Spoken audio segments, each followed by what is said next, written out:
Hello, everyone. Good morning. Good morning. And we're so glad to have our two speakers here online. And we have our Dean, Nate Todd, come here today to support us. Thank you for coming, Dean Todd. So, do you want to start this meeting with some words?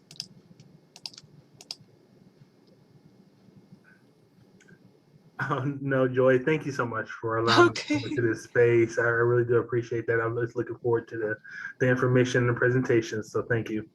Yes, thank you. So, okay, we're going to start. The recording has started.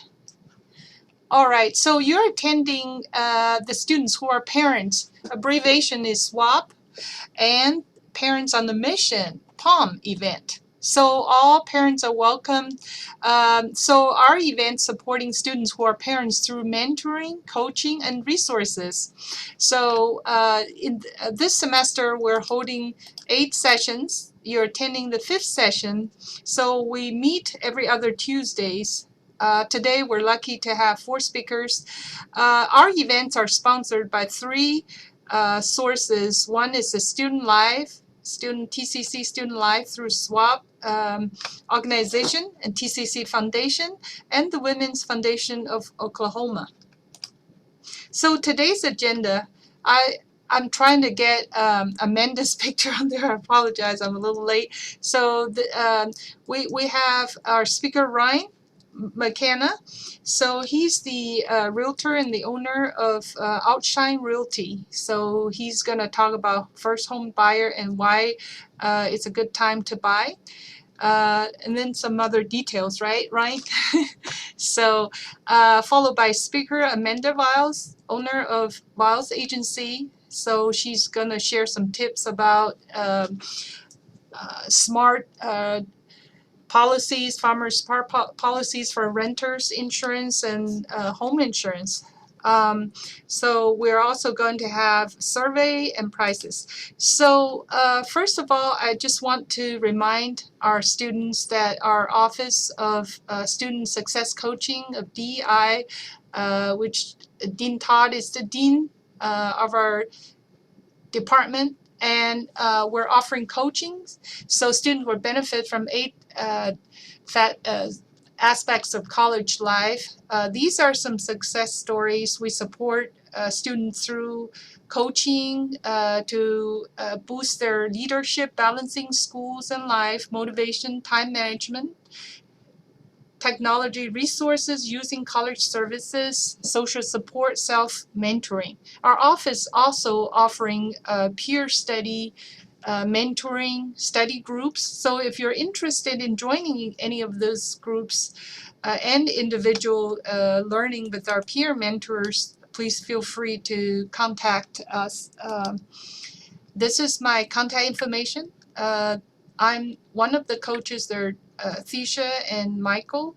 There are 3 of us plus the peer mentors. So feel free to contact me by making a virtual appointment here or email or contact by phone.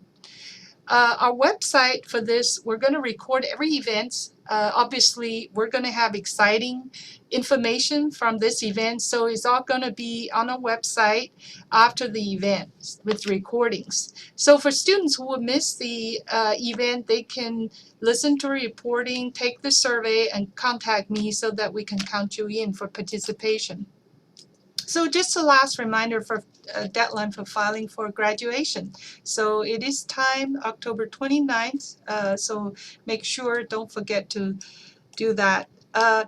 Through this generous sponsorship of Oklahoma Women's Foundation, we have purchased the parents' rental bags. There are games in each bag. We have 8 bags, so please make sure to come by our office at Northeast AB 206 to, they're ready for rent. So just let's see. And then at the end of the event, we're going to do price drawing. Okay, so SWAP e-board, we have President Jonica here. Hi, Jonica. And hi. So Jesse, and so we still have a couple of openings, right, Jonica? So feel free if you're interested to join us. We have a text GroupMe support that we share tips about parenting to support you. So again, thank you all, and I'm going to hand this over to Brian. Thank you, Brian. Take it away. Thank you. Can I share my screen? Yes. All right. There you go.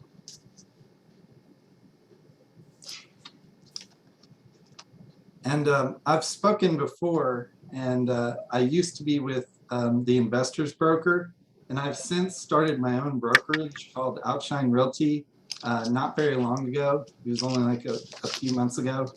And so now I'm doing, I have my own brokerage now. I'm seeking realtors and people to work with me, and just been building up my business. I do a lot of work with investors in commercial, but I also do residential as well.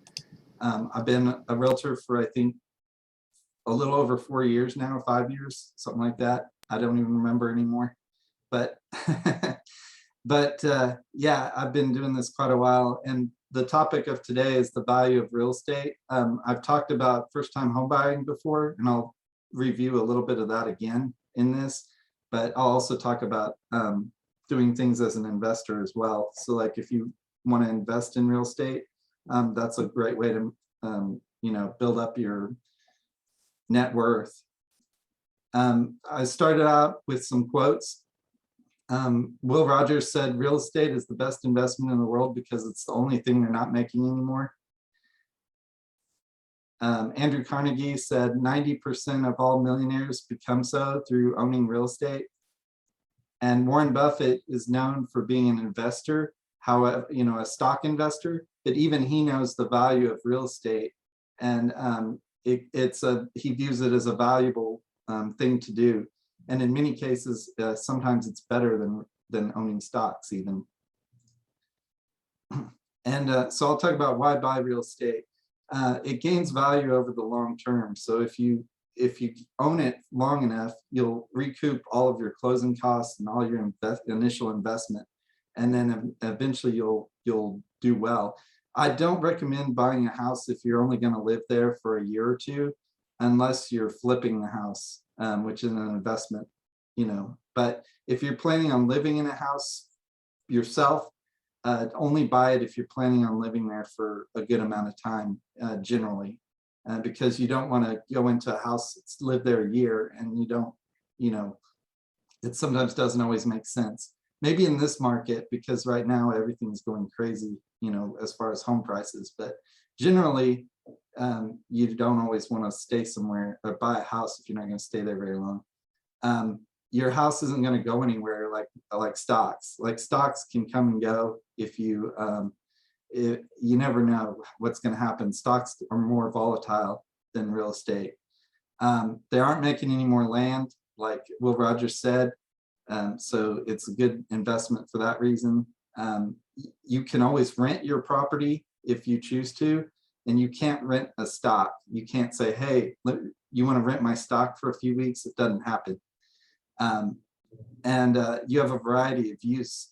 So like you can use your property in many different ways. You can do short-term rentals, you can do a traditional rental, you can do all kinds of different things with the property.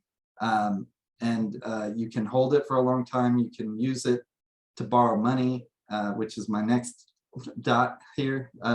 It's a good store of value and you can borrow from it. So you can borrow, you can do what's called a home equity line of credit, where you can actually borrow from your value of your home, your equity in your home. So if you need the money to start a new business, to pay for a big expense that you weren't expecting, or if you lose your job and you need money, you can borrow from the equity in your home over long term. Also, whenever you retire, you can do what's called a reverse mortgage, where you can actually take money out of your home to pay for your retirement, and you can still live in your home at the same time. So some people do that as well. So the home stores your value, I was going to say the next dot down below, it gains in multiple ways at the very end. And it's a good way to diversify your portfolio as well. But the thing about real estate is if you buy it, not only do you eventually pay off that real estate, but at the end you have the value of that real estate.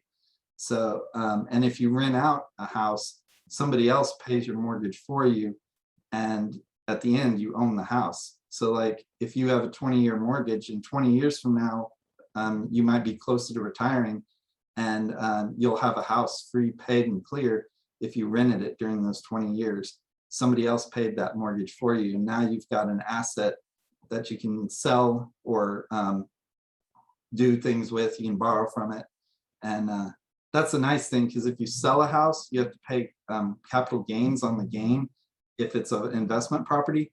But if you borrow from that home, you don't have to pay taxes on it because it's a loan. So you could do a home equity line of credit on that house, borrow from it, and then you know, you don't have to pay taxes on that during that period. So there's all kinds of different ways you can leverage having a home as opposed to stock. You know, stocks are pretty much, you know, you're always going to pay capital gains on those.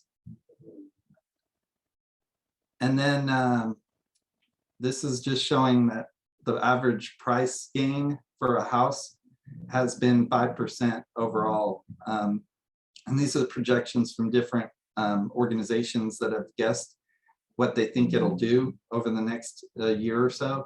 And now the average of those is 5%. So you make 5% solid gain on any property for the most part, you know, assuming this is going to continue. So it's not a bad investment, and it's more stable than most types of investments owning a home. These are the median price sales. And as you see over the years, this is 2000 at the beginning and 2020 at the end. There was, you know, there's a small dip every now and then, but as you see over the long term, real estate has always been on an uptrend.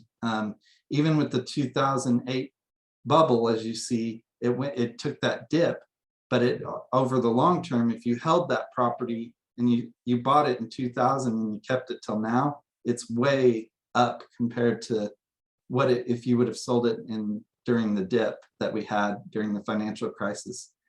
So over the long term, real estate goes up and it's a great investment, but you have to watch for those little corrections that we have over time. You know, every 10 or 20 years, there's sometimes a little correction. So that's the way typical markets are. But over long term, that's why I say if you're going to buy a house, go long term if you can, and look at it as a long-term investment. I also show this graph quite a bit to people and say, if you're renting now, you could take that money and buy a house with those payments. This graph is not exact because it's not taking into account taxes, insurance, or PMI, which is mortgage insurance. However, this does give you a pretty good idea. Like you could afford a pretty nice home if you're paying $800 a month in rent, you know? So it wouldn't be exactly that amount, you know, because you'd have to take out taxes, insurance, and PMI. But however, it gives you an idea that, you know, that's money that you put back in your pocket when you own, as over the long term, especially. And so if you live in a rental property for 10 years of your life, you've given 10 years of equity in your home, which is, if you're on a 20-year note, that's half of your value of your home that you've lost that equity on, you know, during that period. So it's always better if you can own your home if you're going to stay there long term. How much does it cost to buy a house? Well, most people pay about $500 to $2,000 down as earnest money, and that's the money that you put down to show that you're serious about purchasing the home. And then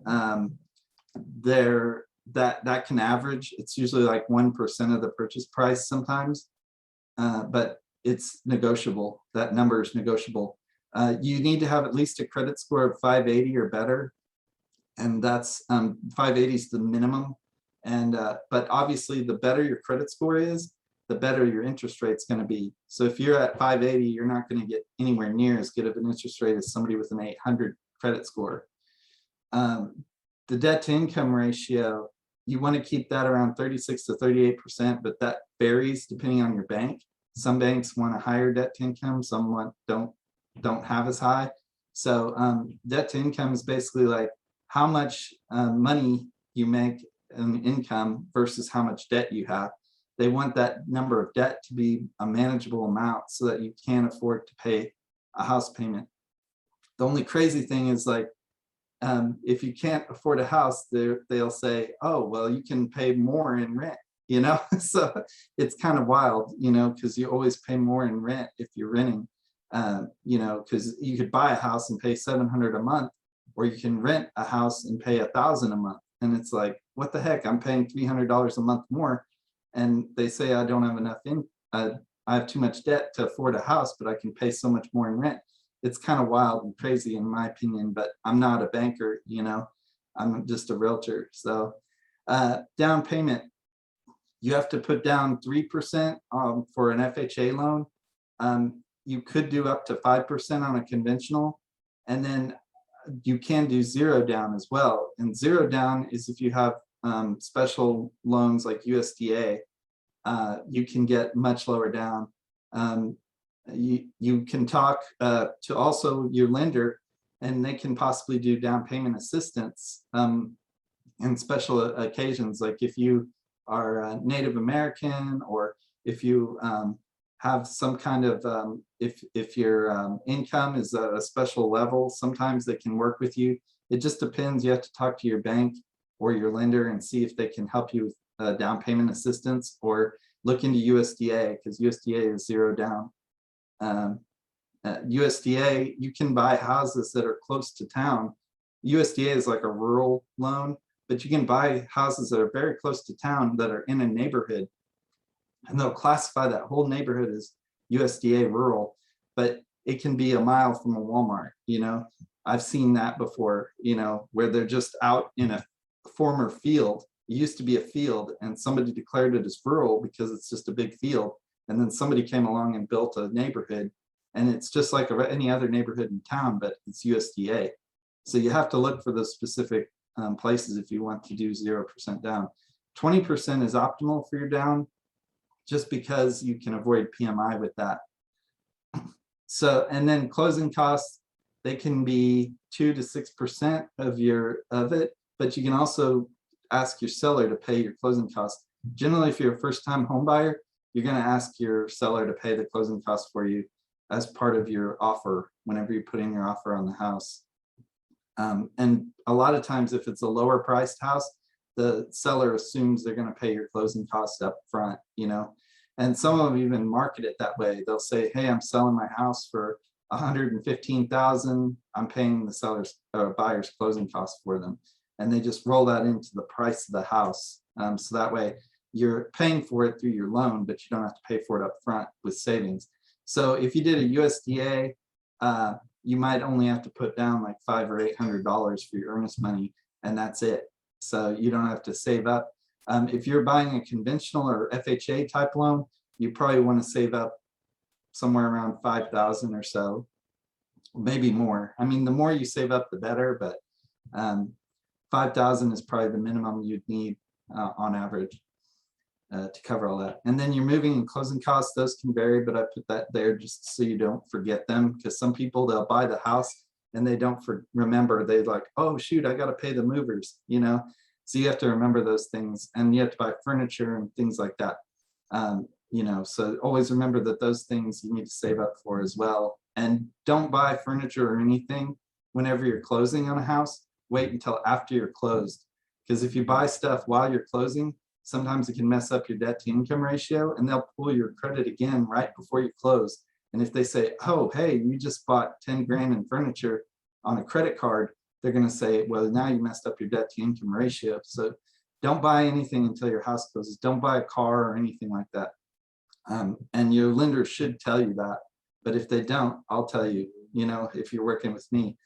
So how to invest in real estate. I think investing in real estate is the best way to invest your money. but I also believe in diversifying, make it part of your whole thing, invest in your 401k at work if you have one.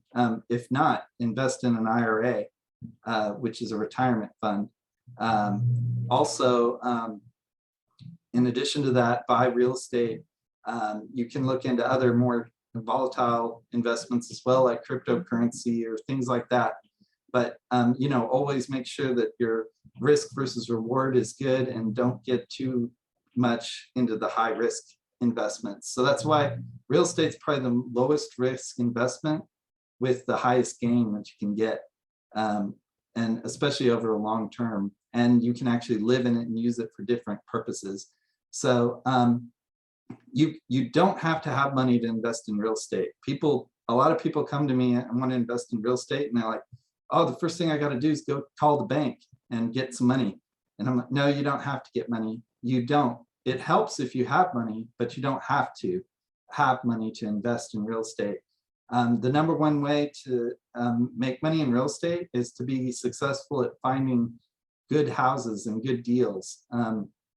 So you have to be able to go out and find houses that might have been not taken care of, houses that have been abandoned, houses that that need work, or that people never paid the taxes on them, things like that. So you go out and find these houses, and if you find one that's a good deal that you can add value to, that's the most important. Then you can partner with somebody that has the money, or you can ask the bank then.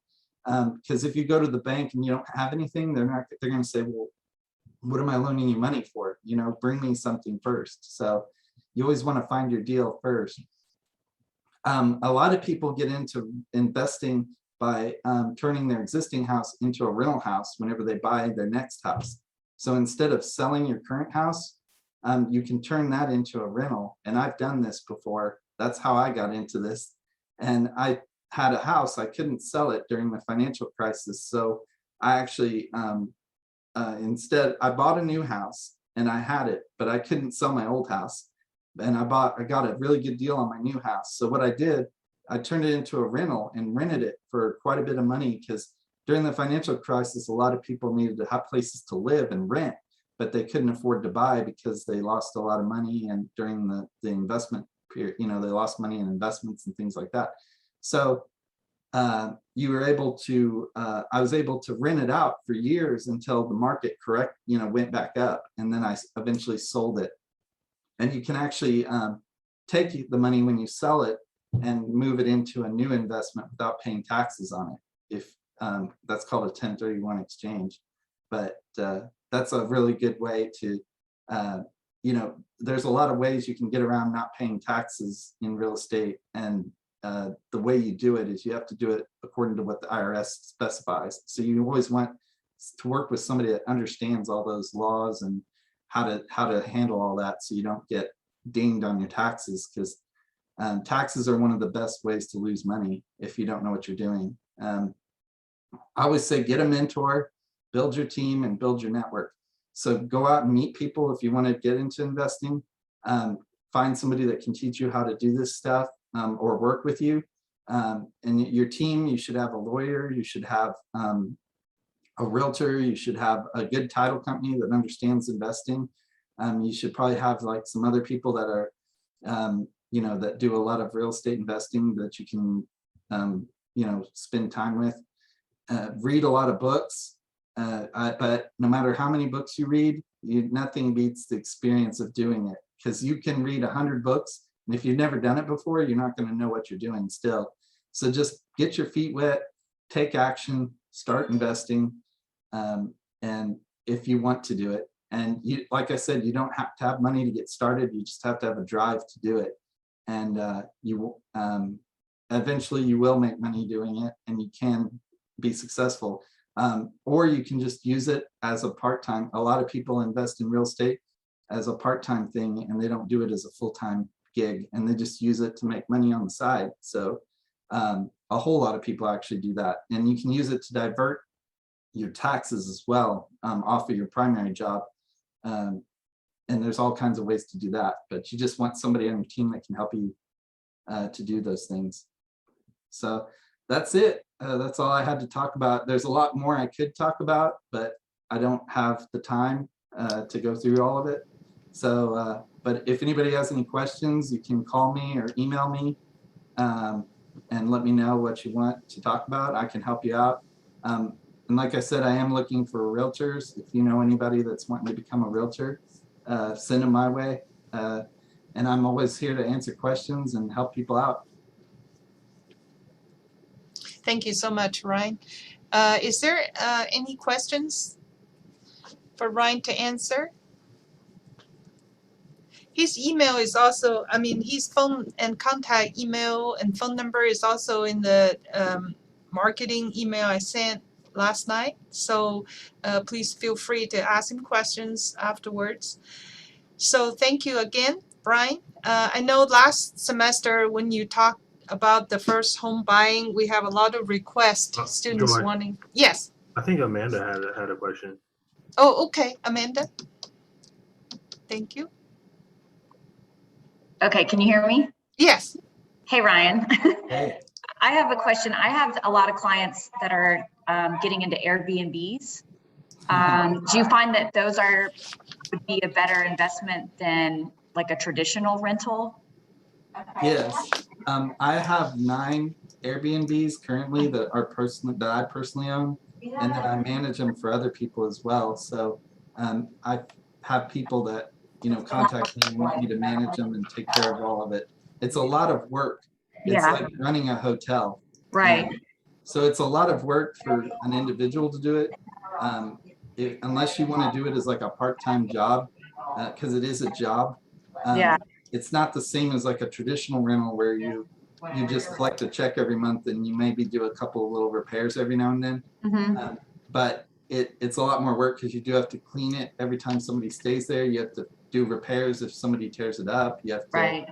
get things. You have to get the guests to pay for things. You have to take deposits and all kinds of other things. So there's a lot to do. But are you able to charge at like a higher rate if you have an Yes. Airbnb? Okay, yeah. Typically, you make more money, a lot more money actually, than a traditional rental. So I always market it to people and say, hey, would you like to make more money and not have to do any work? And they're like, yes. And then like, turn it into an Airbnb.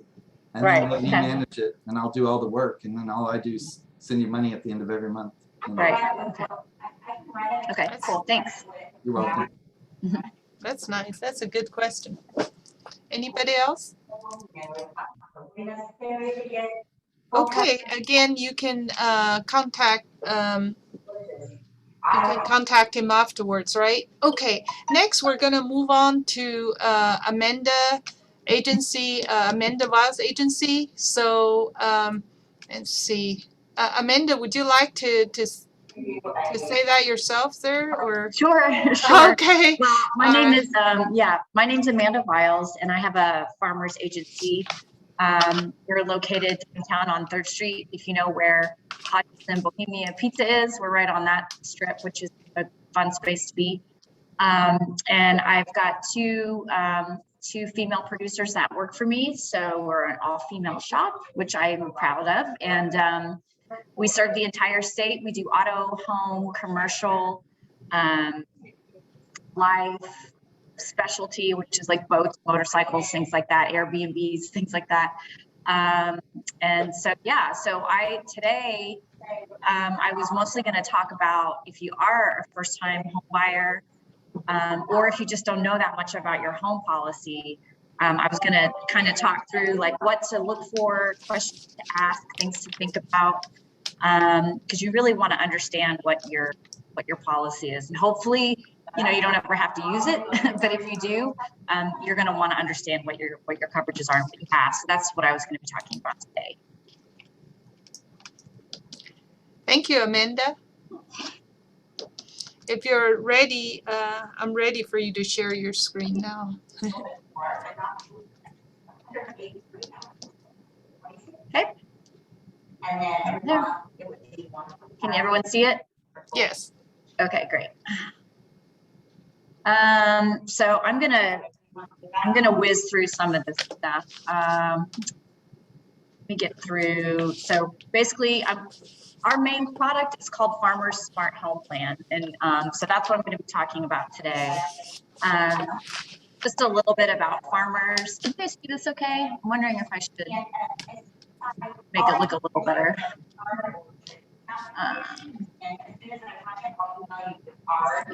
Yes, the screen is very good. There's some echoes. Okay, yeah, it's because Kristen, one of my producers, is on the phone trying to sell Okay. it right now. I'm trying to get Okay. But so Busy basically, one of the office. reasons I chose to partner with Farmers is because it's such a it's just a great company. It has a lot of brand recognition. We've been around for a long time. They're one of the largest insurers in the country. They are passionate about their communities, and you know, each agency owner gets to be involved in their own communities as much as they would like.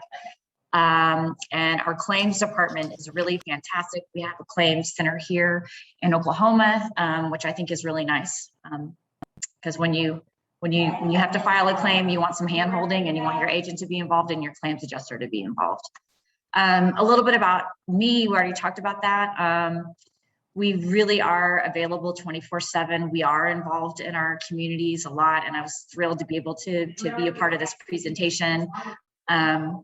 So we do serve the entire state. We seem to have a concentration of Tulsa and Oklahoma City, but we do serve the whole state. I'll move into our Farmers Smart Home policy. So we have kind of 3 different sizes. I kind of say small, medium, large. So when people are purchasing a home, we really talk to them to find out what's going to be best to fit their needs. Some things that we have that are great are, you know, declining deductibles. You know, the longer you go without having a claim, your deductible will be smaller and smaller without impacting your premium. Claim forgiveness, we have lots of discounts. One thing that really sets us apart from other insurers is that we're replacement costs on the roof always. So a lot of insurers, once a roof is 5 or 7 years old, they'll go down to actual cash value. And what that means is depreciation gets involved. So when it comes time to replace your roof, if you have a loss, you're not going to get that total amount of what it costs to replace your roof. It's going to be a depreciated cost. So, and here in Oklahoma, that's pretty important. Yeah, that's huge. Yeah, that's a big one. So, I mean, that could be a difference of, you know, if you know, I know we've had some storms recently, and if it's going to cost $20,000 to replace your roof, today, if your roof is 20 years old, your out of pocket is going to be a lot more than, you're not going to get a check for $20,000 if you're not replacement cost. So that's a big one. We have a ton of things you can add to your plan that I'm going to go over to tailor it just to what you need. We also already talked about that we have a local claims place here in Oklahoma, but we all of our farmers agencies are, you know, they're independent agencies, so we're all business owners, but we all work together. And so a lot of us have great, you know, roofers, plumbers, you know, people that we can suggest that know us, that work for us, or that work with us or our clients. And, you know, we'll just give a little more TLC to our customers should they need to file a claim and need help with anything. This is where I wanted to spend some time, and I'm not sure if you all can see it very well, but all home policies are essentially the same. And so I wanted to go over some of the key aspects. So if you are out there shopping and, you know, you've got a quote from Farmers and a quote from State Farm, maybe a quote from Geico, there's a lot of different names for all these things, but they're all pretty much the same thing.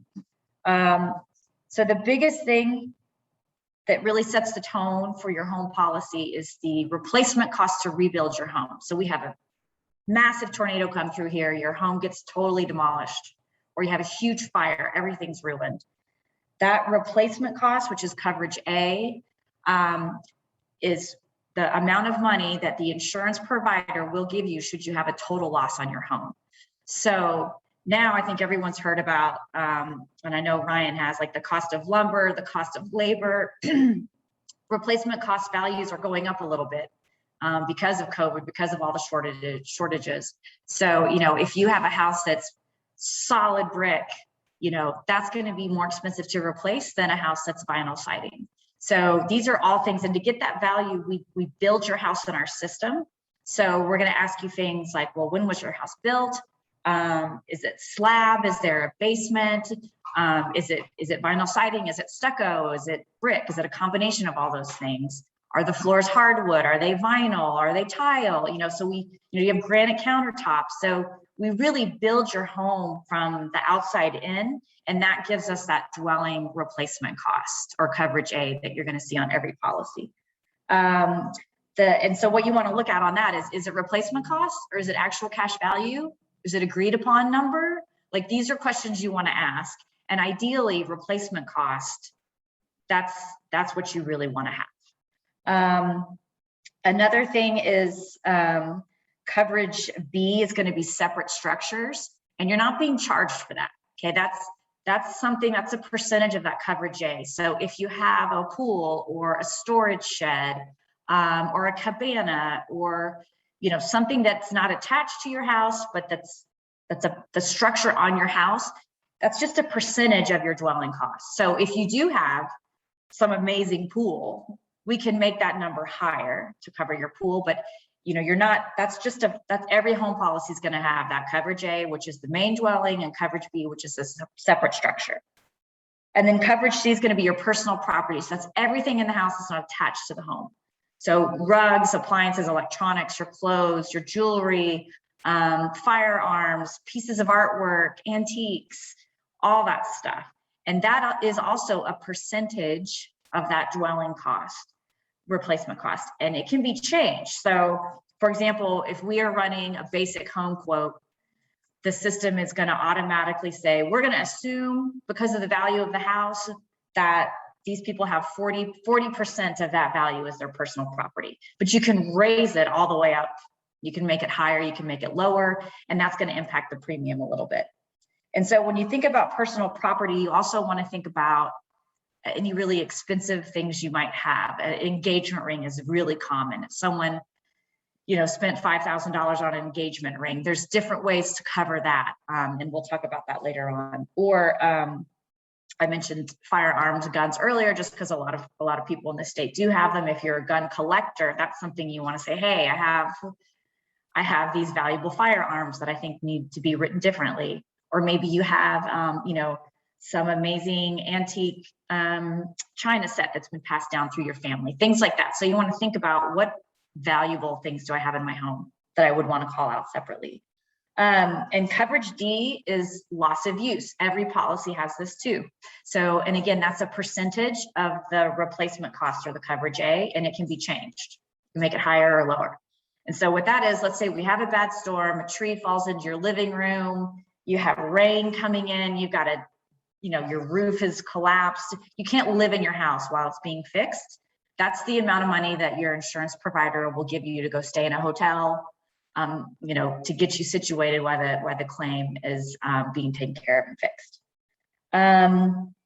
Personal liability, every policy is going to have that, and the typical number for that is 300,000. A lot of people will move it up.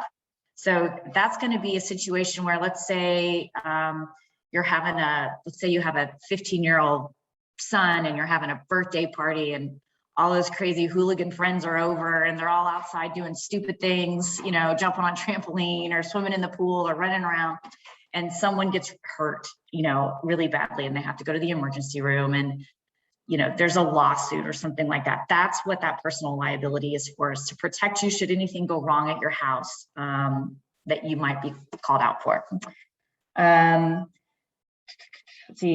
The other, I'm going to move on to this. I'm going to go over some of this other stuff later, but this second page, every policy is going to have, it's probably going to be entitled coverages. And you remember I was talking about, if you have personal property like jewelry or firearms or pieces of art, things like that that are valuable, if you don't call out those items, the coverages are saying, hey, if you have some jewelry stolen or lost in a fire, or just disappears because we had, your house gets burned down to the ground, you're going to get $1,000 for that piece of jewelry.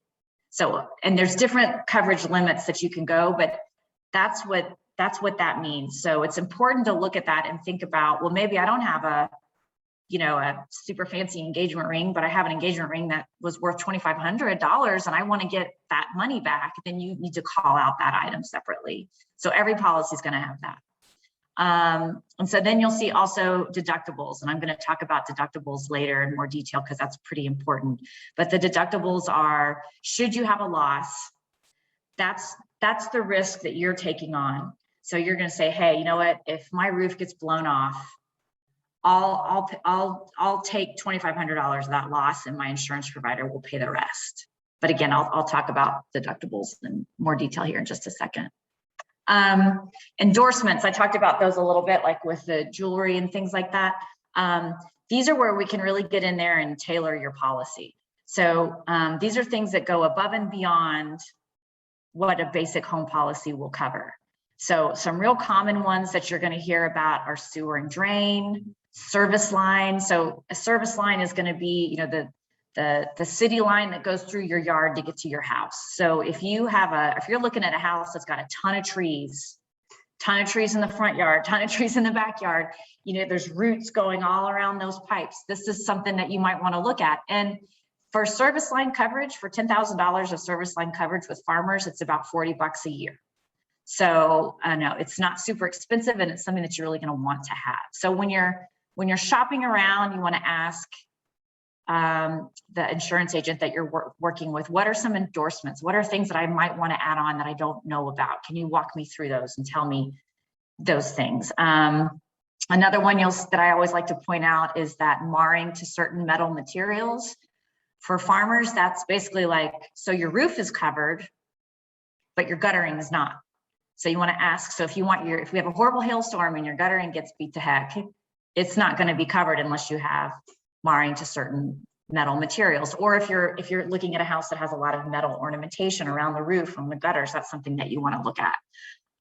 Limited matching is another one. If you're buying an older home and only part of it gets, let's say we have a hailstorm and only part of your roof gets messed up, and you had some kind of roofing material that's not made anymore, some sort of siding on the side of the house that's not made anymore.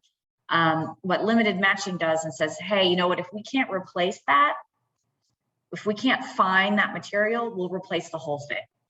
So that's something to think about too if you're buying an older home. Deductibles, I want to spend some time talking about these because these are really the biggest way that you can reduce or increase the premium that you're going to pay. So a lot of times when we're working with mortgage bankers, this is the first thing we'll do. If we're trying to hit a certain number, this is where we'll go. So basically your deductible, like I said earlier, is the risk that you're willing to take should something go wrong with your home. So the lower risk you're going to assume, the higher your premium is going to be. The larger risk you'll assume, the lower your premium is going to be. So what you want to think about when setting that, if you're getting a quote, ask the agent to run you a couple different deductible scenarios, just so you can see the difference. It's super easy to do. You press a button and you get a different number. So I would really recommend you do that. But what you want to think about is, we all know how important it is to have, an emergency fund or a saving account for things like that. If something happened, do you have $2,500 that you could easily access? Or do you have $1,500, or hey, do you have $5,000? These are things you just want to think about in the event of emergency. What would you be able to cover? And the other thing to notice too is usually home policies will have two different deductibles. One will be for wind and hail, which again is basically your roof, and the other will be for things like fire, water, theft. And usually you'll see that the wind and hail deductible is a little bit higher than the wind, hail, and theft deductible. So these are ways you can really move the needle on your premium that you're going to be paying every month.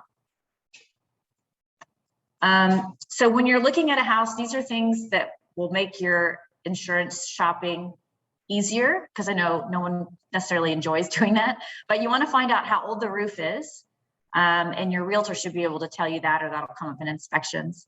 You want to know if the HVAC, electrical, or plumbing has been replaced. If it has, there's some discounts there, so you want to know when.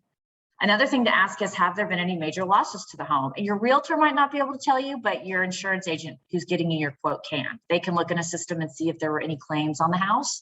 It's just good to know. Other, like, is there a security system? There's a discount for that as well. And things to ask the agent that you're working with or getting a quote from. Ask if there's any professional discounts. Farmers has a lot of those. And this is a big one too. If you're married or have a partner that you're going to be, living in that house with, have the agent run 2 sets of quotes. We do that every time. We'll do one with, if we're dealing with a married couple, we'll do one with one person as the primary insured and the second as the secondary, and then we'll flip them. Because one of the things that's looked at is credit. We look at credit, we look at all that stuff. And so you never know. Sometimes it's a $500 difference. Sometimes it's even more. And since we are in Oklahoma, do ask about that, how they cover roofs. Is it replacement cost? If it is replacement cost, for how long is it replacement cost? When does it become actual cash value? You want to ask those questions. And then don't just get a quote and look at the price. I mean, you really want to understand what you're buying. So any agent will be happy to call you or put it in an email or come meet with you and go over the policy line by line. And that's when you can ask important questions about, what's missing? What do we maybe need to include in here? These are things to ask yourself, right? So even when you're shopping for a home, I mean, if you're maxed out on the home price, remember, you've still got, like Ryan mentioned, taxes, you've still got insurance costs. So you want to think about that. And if you can afford the home, can you afford to upkeep the home? Should something go wrong? And then you do want to think about those worst case scenario situations. So, if the worst thing happened to me, what's the number I want to see on the check that I'm going to get from Farmers? What's going to make my life easier? And then thinking about, what are your prized possessions? What are those things that you might want to call out separately? What do I have available in savings if I do have a loss, going back to your deductible? Another thing to think about is how you want to do business with your agents. Do you want to have face-to-face meetings? Well, you probably need to find someone that has a local office.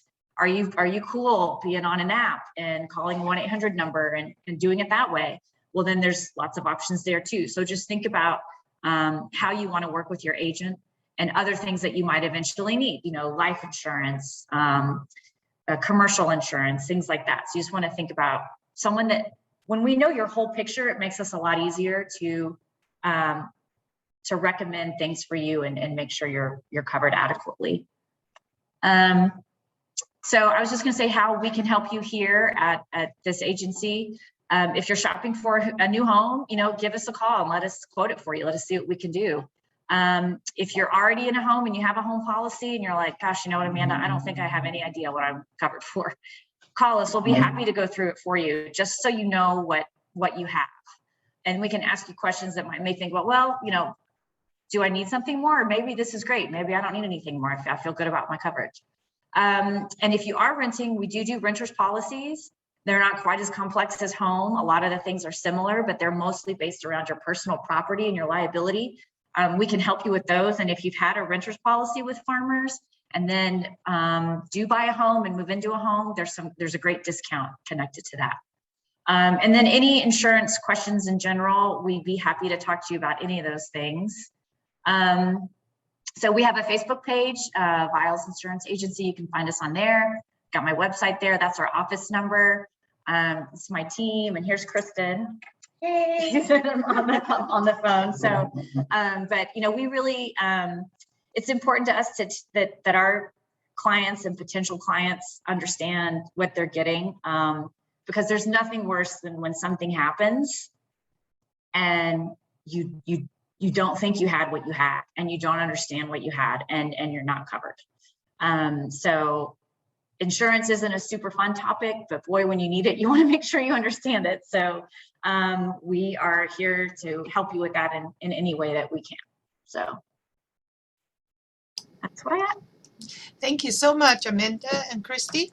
So yes, we have the phone number so that the students can call. So next, thank you so much for both Ryan and Amanda for to be our special speaker today. So next, we're gonna proceed to the drawing, the prize drawing. Okay, let's see. Okay, so we have here Jerry, Jonica, Mariana,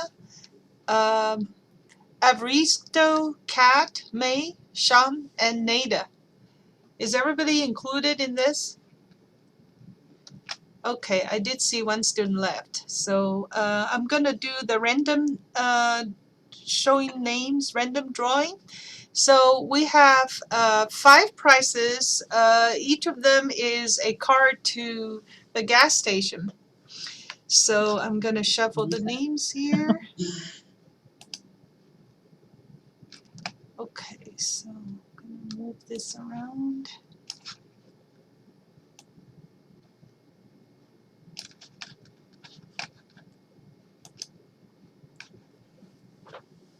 Five winners: May, Mariana, Sean, Nada, Averisto.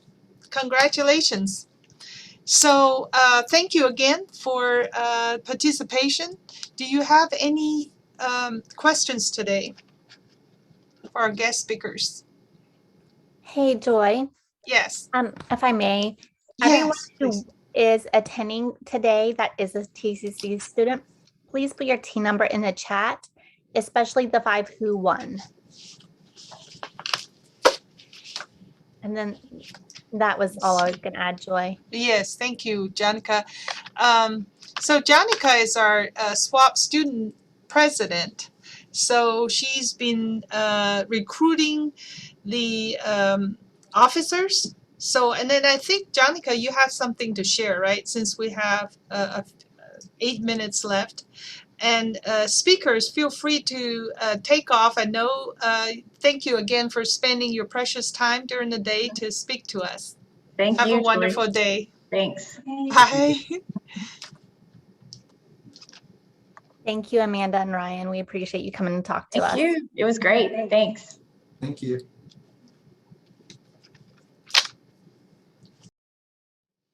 Okay, so Janica, go ahead and feel free to discuss our SWAP activities.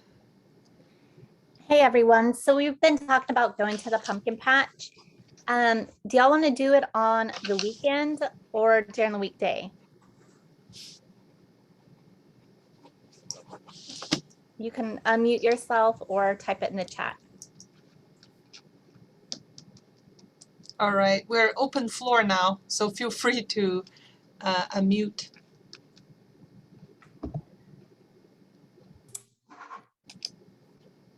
I'm open to either one, Jonica. I don't have I guess, a strong leaning to either one, depending on the day. Okay. Would it be best if we did a poll in the one of the group me's to see what day works best for everyone? My kids are older and we live in Wagner, so I don't imagine we'll come. My youngest is 9, so I think we're gonna do the castle and the Skokie. They like the haunted houses. That sounds fun. I think I might. But I hope you guys have fun. Thank you.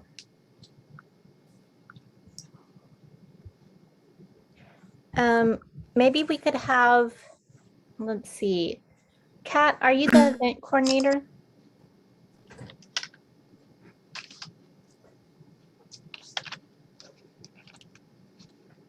Maybe we can create a poll in the. I am so group me and find sorry. out. My internet is, I guess, sketchy because you were in and out. Yeah, you're in and out for me too. Yeah, creating a poll is a good idea, right? Thank you, Jerry. We were glad you could make it today.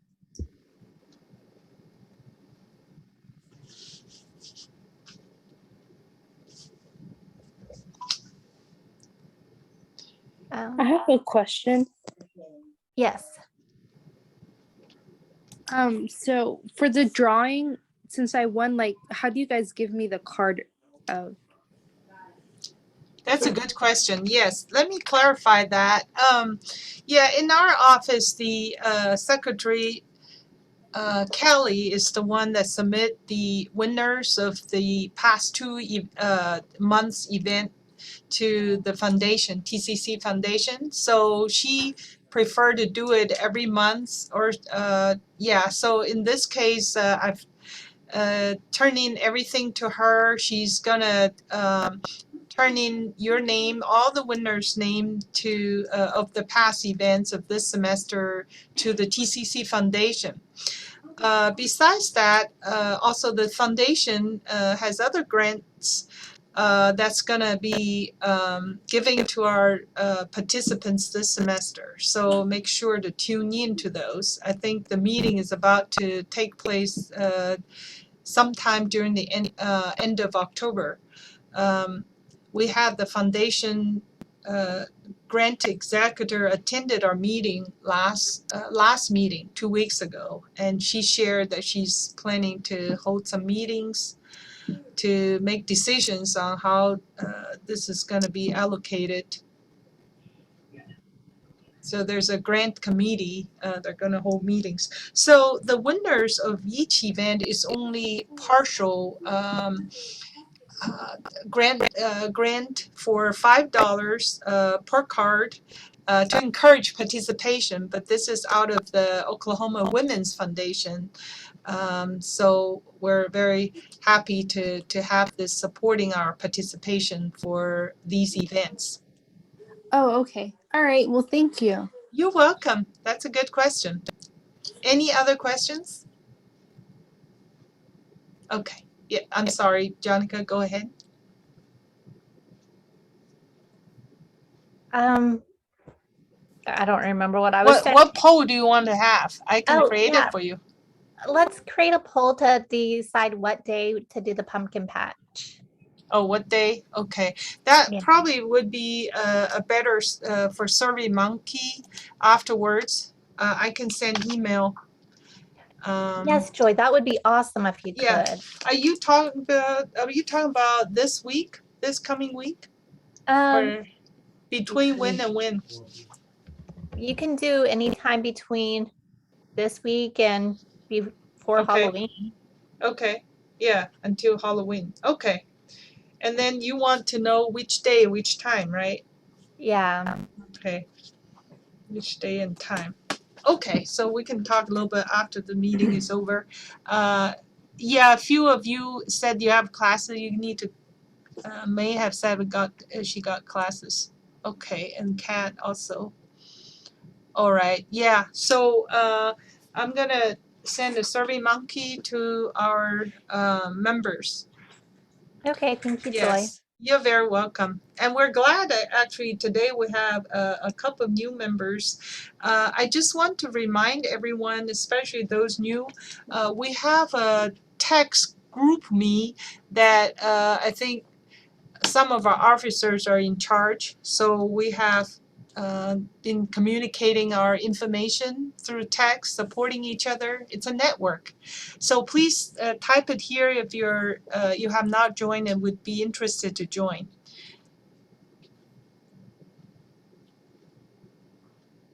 Yeah, I know Sean is in it. Yeah, a lot of you are. All right. So That's my doorbell. Excuse yeah. me. I'm not in the group me yet, but I'm interested. Oh, okay, great. Evaristo. So Jonica is are you able to send him the She can either send an invite to his phone number. Oh, there she goes. She messaged for his phone number. okay, great.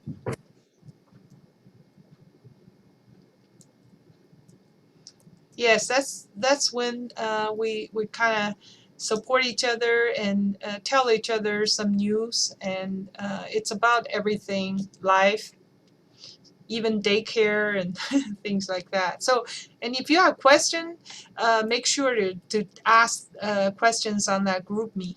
That's a daily chat, very convenient, right?